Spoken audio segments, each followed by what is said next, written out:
Steve, I would like to introduce you as a wonderful member and engaged brother of the Beta Alpha House to introduce our keynote address. Thank you, Brother Senchak.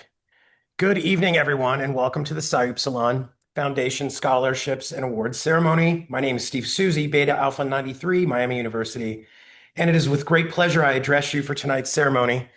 And for a little bit more about me, I may or may not be wearing pants. So I've been asked to introduce our keynote speaker tonight, and I want to start by saying on paper, Kyle Hogarth makes the rest of us look nothing short of lazy and disheveled. Professor of medicine at the University of Chicago, director of bronchoscopy, published in the New England Journal of Medicine, past president of the Society for Advanced Bronchoscopy. Oh, let me rephrase that. Founder, actually, because apparently being in the society wasn't enough. So he had to start one.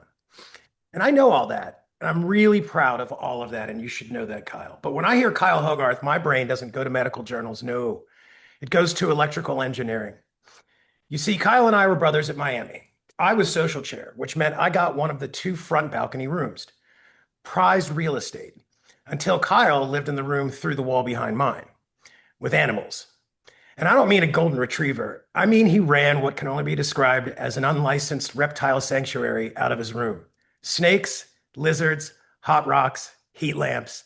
And because the snakes needed to eat, mice, live mice, the man bred whole colonies of mice in a fraternity house that was barely up to code and made of equal parts copper wire and kindling.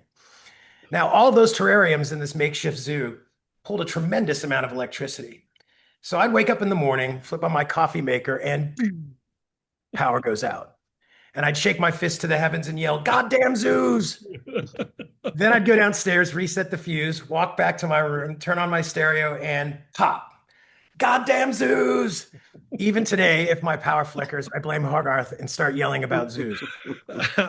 A note on that room, which he shared with brother Tim Soltis. Kyle was always smartly dressed and deliberately presented, while Soltis usually resembled a man who just woke up under a bridge wearing one of his 7,000 alternative band tour shirts. Together, they formed the oddest of couples. Soltis, if you're out there, we do love you. Now, this isn't funny about the goddamn zoos, but it's just so Kyle.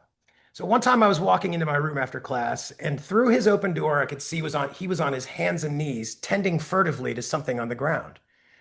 I learned quickly it was a lizard. It had turned yellow after suffering some sort of cardiac event. Kyle desperately attempted to save it by rubbing and gently pressing its abdomen and begging it to breathe. When he was unsuccessful, he was visibly devastated and in tears. The spirit of that lizard watches over 111 East Spring Street, Oxford, Ohio, where it's pushing daisies in the backyard to this day. Now, every Sunday night, we'd close chapter by passing the candle. When you got it, you could say whatever was on your mind. Most of us, myself very much included, just try to get a laugh or air grievances or talk about the next social event.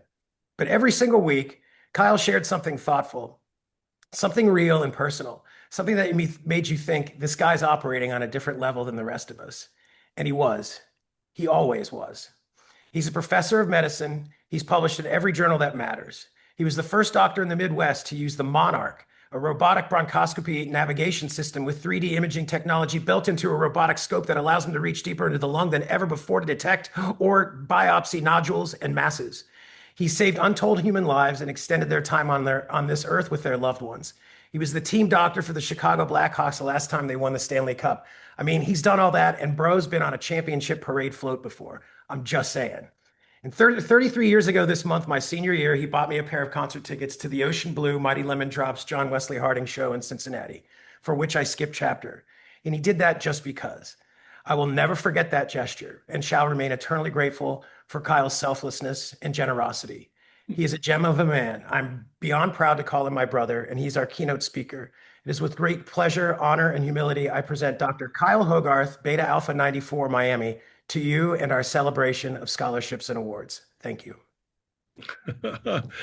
Well, Steve, that didn't disappoint as expected. I think Steve's being a little too humble. Without a doubt, the best speaker within the Beta Alpha in regards to being able to provide humor and as you all just saw, I hope I can live up to these expectations now. This is incredible. So. It was funny. I'm going to be, when I give a talk I give a lot of lectures, obviously, under the confines of my job, but in this particular case, I'm going to follow an advice that my lovely father-in-law gave me, and I know my wife Krista is on the Zoom here as well. And he taught me that there's three important things to remember when you're giving a speech of any kind, and those are the three rules of S: be sincere, be short, and then be seated. So I'm not going to be here for very long, and going to get some important messages across.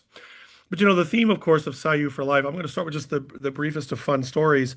I randomly got a FaceTime call from Brother David Wright the other day, a couple weeks ago, because he was out with a couple of the other brothers on a trip from the Beta Alpha, and they were debating who was responsible for me becoming a member, or you could argue who brought me in, but who took me out for dinner that first night. And of course, the answer was David. I think others were refuting that. And, the whole point is you're always in this for life, including the random phone calls to argue and answer a bet. So to go from there, let's get down to business. First and foremost, I want to begin by congratulating the recipients of this year's scholarships and awards. I mean, your applications were inherently inspiring to the whole members of the committee. I mean, I think you saw that. I was on that committee as well. All of us, I think the whole point of this, we remember being at this phase of our lives, in that early stages of either both as an undergraduate or thinking of graduate school. And, the opportunities that each of you are about to undertake, it excites everyone because we remember being in that position, no matter what you're studying. That's not the point. It's both the age and the time and the undifferentiated place that your brain is and where it's headed. So we're just proud to be able to make that journey easier. I think that's one of the key things about your fraternity and about this organization in general, is that we're here with you to make this journey easier for you. And obviously the monetary help for your education, that's clear, and it's an obvious benefit to the scholarship. But I want you to truly understand the origin and the meaning of your fraternity's involvement in your education, because it obviously goes beyond money. The most beautiful thing about pursuing a degree is the knowledge that you get. It remains with you forever. You can't get that ever taken away, no matter where your career takes you, no matter where you go. And it's going to always open doors, even if that's honestly only a conversation about some random facts, but it's things that you've learned, things that you know. It's obviously going to be a cornerstone to help you in your personal and professional development and your careers in general. But it's that acquisition of knowledge that doesn't even have to have a purpose. So, one of the things, I work at the University of Chicago, and our unofficial slogan is that someone will say, that's great in practice, but how does it work in theory? And obviously, though that's, a ridiculously silly statement, it really kind of highlights the spirit of what, you want to always undertake when you're pursuing any form of more education, is that, the cornerstone of education being important is just the sake of having that knowledge. And that's it. It doesn't have to have a purpose. It doesn't have to lead to a specific, invention or something else. It can just be knowledge for the sake of knowledge. Hence why it's important to know how it works in theory. And so you might ask, why would a fraternity itself invest in the members in this way, right? And that type of question becomes immediately obvious to all of us who've underwent too many years of education, speaking for myself, way too many years of education. But that's what's gotten me lucky enough to be where I am today. And it's the support of people around me, and it's the support of friends and spouses, but also your fraternity. And your fraternity believes in education. It's a cornerstone of Psi Upsilon, and it believes in you. The committee that reviewed all these applications, this competitive award, and it believes in the vision that you outlined for yourselves and your own growth, right? You didn't just get this because you happened to fill out a form. You had to work for it. You had to convince us what your vision is, where you want to go, why this is so important. And again, that's what gets all of us excited as you read these applications. You see, a little bit of yourself in that as you watch what each person's writing. As you read what each person's writing. And so the bonds that have held you into this organization, they are obviously lifelong. It's not just going to end when you're an undergrad. It's not going to end 1 or 2 years after you graduated within your graduate school.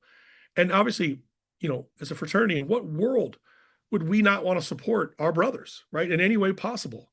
So, it's a natural extension of Psi Upsilon that this scholarship and these awards exist, that this is a component of this.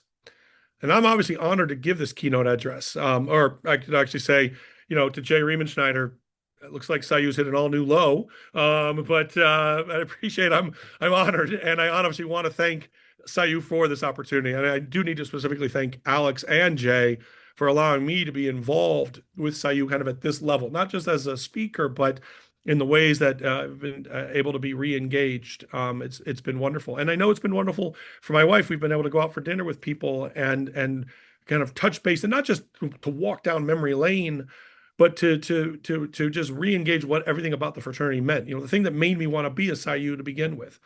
The vision of a fraternity for life, I suppose, that's the whole component of fraternity for life. It was something that was said to me as an undergraduate, but to be honest, I don't know if I ever truly felt what that meant, other than, I guess someday in the future I'll see people or at alumni things or whatever, or, maybe at the time I was just way too focused on what was immediately in front of me or what, next weekend's party that Steve was arranging. But never really thought about it from a big picture. And part of that, of course, I think is age. And part of that is the busyness of where you are when you're an undergrad and an early grad. But I've been eternally proud of what it's meant to be a Psi Upsilon, and very proud of what it meant to be a Beta Alpha and what it continues to mean to be a Beta Alpha. This fraternity is different, and that's what attracted me to it from the very beginning. I'm proud of the ways that this fraternity has always been different and set standards of what it means to be a Psi U, what it means to be in this organization. This now centuries-old connection that we all share is something very unique, and it should be cherished, and it should be nurtured, and that's why I'm so glad to be a part of it. So, as your life continues to move forward, as the award recipients who are on, in the pursuit of your education, in the pursuit of your life in general, just please continue to remain an active part of your brotherhood. Psi Upsilon will always need your heart and your time and your love. It's not about money. Sure, your college will take your money, so will your undergrad. Everybody's going to want your money. But you know what the Psi U always needs is more than your money. It really does need your heart and your time and your love. There's so much you can do to be a part of this organization at all times. This is the key component of what being a Psi U has always meant.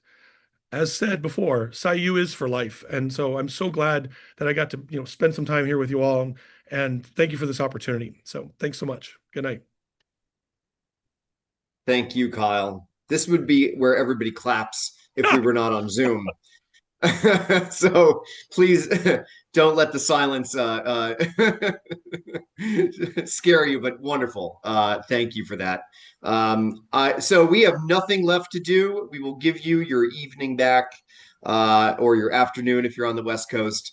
But what an awesome opportunity to get together yet again, as a brotherhood around intellectual excellence in the pursuit of academic work that you all are on. Kyle, Steve, Jay, Jonathan, Beth Ann, I am Tom Fox, who's I think with us as well. I just want to thank everybody on the call, all of the volunteers that make this possible, and say especially thank you to the donors who every year come through and make this experiment, 200 plus year experiment, possible. So thank you all and enjoy the rest of your evening. So Alex, you said we have extra time. I can quickly pull up a few PowerPoints, give a few lectures on, absolutely. lung cancer. Let's go into breakout rooms for that, and anybody can choose to join you. Good night, everybody. Good night, everybody. Bye now. Bye.